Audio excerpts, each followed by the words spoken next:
Hello friends, আমি দেবজ্যোতি। তো একটা জিনিস আমার চোখে পড়লো, গতকালও পড়েছিল এবং আজ সকাল থেকেও পড়ছে। জিনিসটা এতটাই বিরক্তিকর এবং মানে টেস্টলেস যে ভিডিও না করে পারলাম না জাস্ট। তো গতকাল সিতারে জামিন পারের ট্রেলার রিলিজ করেছে, যে ট্রেলারটা আমার খুবই ভালো লেগেছে। বাই দ্য ওয়ে, আমার রিভিউ চেক করতে পারেন। চ্যাম্পিয়ন্সের খুব কাছাকাছি দেখা হয়েছে, খুব ক্লোজ রিমেক, বাট ভালো হয়েছে। তো সেখানে একজন মানুষ ছিলেন, যেটি আমি তার নাম জানি না, আমি আইএমডিবিতেও চেক করছিলাম, I did not get it. তো সেখানে একজন মানুষ আছেন যে যাকে কিছুটা রাজুদার যে পকেট পরোটা ভাইরাল খুব, তার মতো দেখতে একটা ফিজিক্যাল রিজেম্বলেন্স আছে। তো সেই নিয়ে মিম টিম তৈরি হচ্ছে। এবার আমাদের বাংলার আনাচে কানাচে এত চার্লি চ্যাপলিন, এত বাস্টার কিটন, এত পিটার সেলার্স, এত জন ক্যান্ডি আছে আমি জানতাম না। মানে এত মানে কমেডি প্রতিভা ঠুসে ঠুসে ভরা। মানে আমি জানি না কেন বাংলা কমেডির এই অবস্থা, বা বাংলা স্ট্যান্ড আপ কমেডি কেন বসে দেখা যায় না।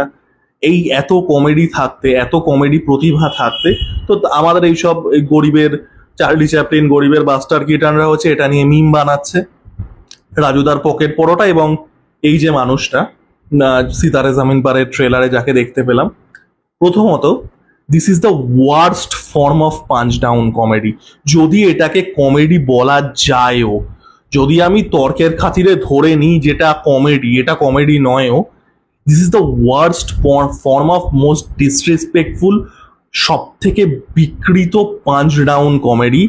আপনি এমন একটা মানুষের মজা করছেন যার অ্যাকচুয়াল ফিজিক্যাল ডিসেবিলিটি আছে। দ্যাট পার্সন, যেখানে সিতারে জামিন পারে যাদেরকে কাস্ট করা হয়েছে, that person has an actual physical disability. তার যে ফিজিক্যাল ফিচারটা বা তার যে মুখ চোখের, তার যে অভিব্যক্তিটা, it is because that person has physical disability.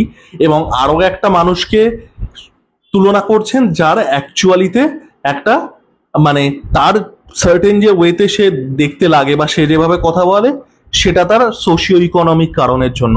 This is the most disgusting, বিকৃত একটা পাঞ্চ ডাউন কমেডি।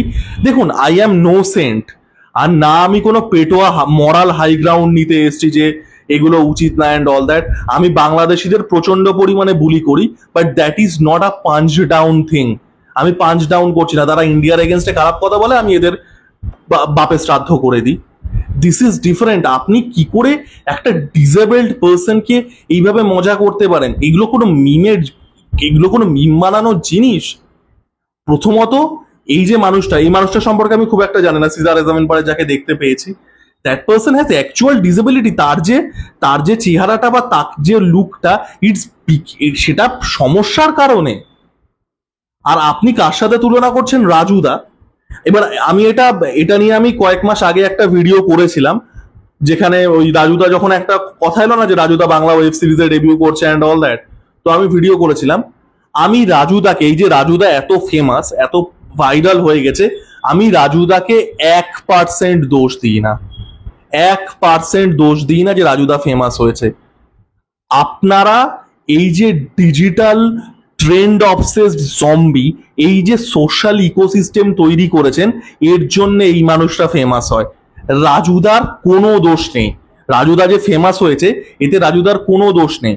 রাজুদার জায়গায় অন্য কেউ ফেমাস হতে পারতো, এবং হচ্ছে তো। রোজই তো দেখি ওই কেউ না কেউ ভাইরাল হচ্ছে, কেউ না কেউ বিরিয়ানি, চাউমিন, এই ওই সেই লোকে সেই মানে সে বিকৃত মাংসের মুখে ঢোকাচ্ছে অ্যান্ড অল দ্যাট ডিসগাস্টিং টাইপের জিনিস, এগুলো তো ভাইরাল হচ্ছে। আপনারা এরকম ট্রেন্ড অবসেসড জম্বি বলে এই ফুড ব্লগার, এই ইনফ্লুয়েন্সার, এই digital creator, content creator quote আন কোট, এরা গিয়ে এদেরকে ছেঁকে ধরে, এরা ফেমাস হয়। এরা তো ফেমাস হতে চায়নি। রাজুদা তো ফেমাস হতে চায়নি। সে যে কাজটা করে, সে যে ধরুন একটা রাস্তার ধারে দোকান করে পরোটা বেচে, সেটা তার জীবিকার জন্যে। বা অন্যান্য যারা ভাইরাল হচ্ছে এই স্ট্রিট ফুড জাতীয় জিনিসগুলো, তারা তাদের জীবিকার জন্য করছে। আপনারা ট্রেন্ড অবসেস জম্বি যারা, তারা এই একটা সোশ্যাল মিডিয়ার ইকোসিস্টেম তৈরি করেছেন যেখানে এই মানুষগুলো ভাইরাল হয়। এদের কারো দোষ না।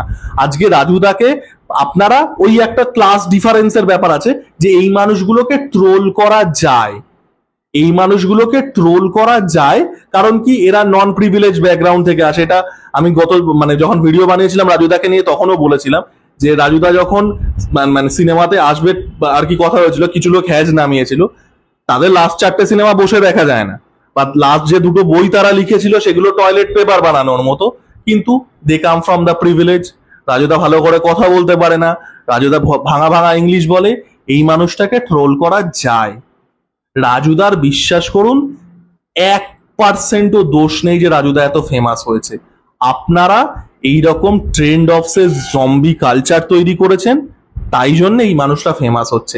এরা তো জীবিকা নির্বাহ করতে এসেছিল, বহু বছর ধরে করছে, আপনারা আপনারা এদেরকে ফেমাস বানিয়েছেন।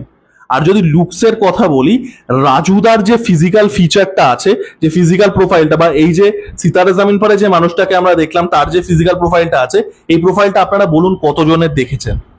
আজকে রাজুদাকে যেরকম দেখতে, রোগাটে চেহারা, মানে যথেষ্ট হাড় প্রমিনেন্ট, তারপরে যে চিক্স যেগুলো আছে সেগুলো সাংকেন, মানে তোবড়ানো গাল আমরা যেটাকে বলি, গায়ের রং একটুখানি চাপার দিকে, এটা তার অ্যাকচুয়ালিতে তার যে সোশিও ইকোনমিক কন্ডিশন সেটা তাকে ওইভাবে দেখতে বাধ্য করে, এটার আর অন্য কোনো কারণ নেই।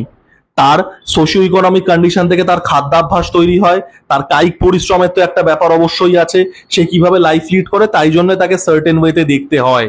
রাজুদাকে কোনোদিনই আমার মতো দেখতে হবে না, এরকম ফোলা ফোলা গাল, এরকম লাড্ডুর মতো মোটা সোটা চেহারা।